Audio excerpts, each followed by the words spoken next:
ay kamag-anak ni Badat. Pero sa kapilang panig siya kakampi. Oh. Bakit nagkaganon? Ano ba ang kanyang nakita at patototohanan daw niya ang kanilang hinala? Okay? Na may namamagitan kay Badat at dun sa kanyang nasirang asawa. Mato, humarap ka na.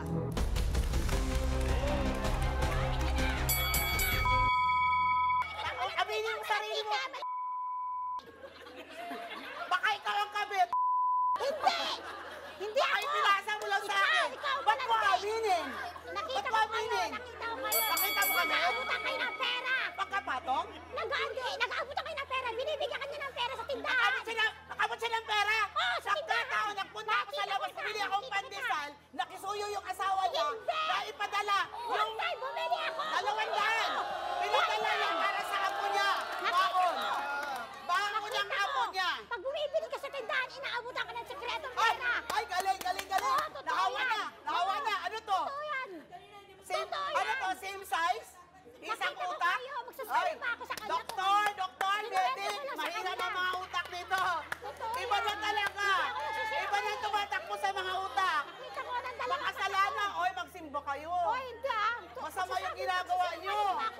Namimintang kayo ng kasalanan ng mga taong walang kasalanan. Bakit ako magsisinungaling? Ikuya ko siya! Kuya mo, kaya ka nagkakaganyan dahil galit ka sa akin. Hindi ako galit! Magagalit ka ba sa akin na ano?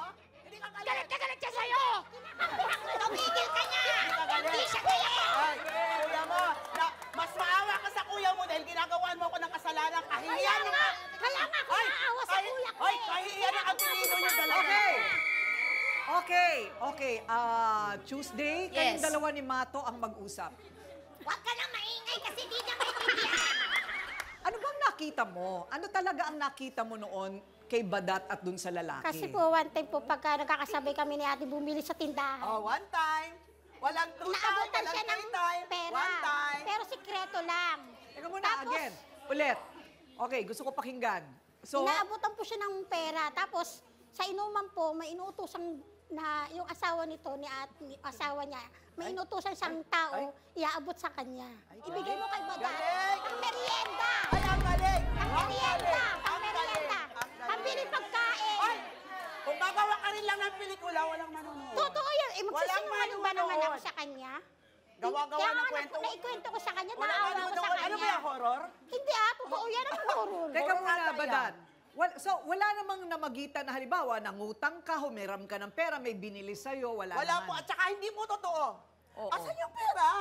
Walang binigay sa akin. Inab- Kaya po nagkakaganyan yan sa akin. Nagalit siya sa akin. dahil 1,000! Nang hiram ng anak ko ng washing machine. 1,000 yung binigay Ako sa kanya. pinagbintangan niya. Ako nakasira. Ha? Dr. Camille, meron ka bang hinala? Yung ganon. Yung ganon. Halimbawa, nagbigay ng pera. Ganon. Ano ba yun?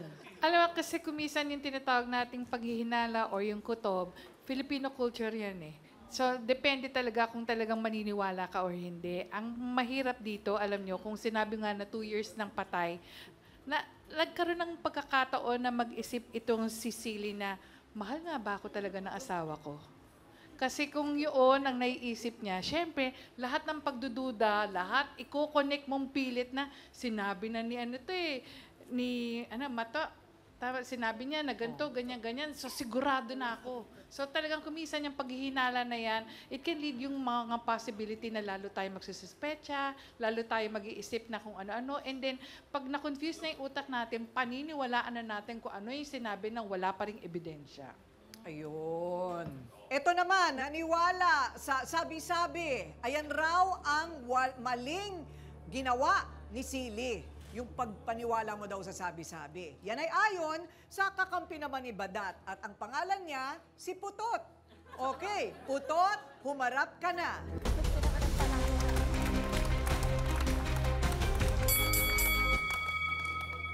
Anong tunay mong pangalan? Apelido niya po Kuchinta. Isa siyang walking kakanin. Putot Kuchinta? Ano ka ba? Hindi, totoo nga. Anong totoo mong pangalan? Telma Padilla po. Telma, ang layo, ano? Ito namang si Badat, Jennifer. Kasi po yung bata pa ko, akala nila hindi ako tumataas. Yung tinatawag nila po to. Putot. At hindi na nabago. O, tumangkad ka naman ng konti. Oo. Okay, Putot. So, ano naman ang alam mo sa away nila ni Silly? Opo, totoo yun po yung yung sinasabi niya na hindi naman yan, mabait yung asawa niyan eh. Tapos yung tuwing umaga niyan, painit kami doon ng apo niya sa may labas. Tuwing uminto yan siya sa may harapan namin, tapos nangamusta lang. Tapos umalis na siya. Hindi na siya ano pang kinikwento niya.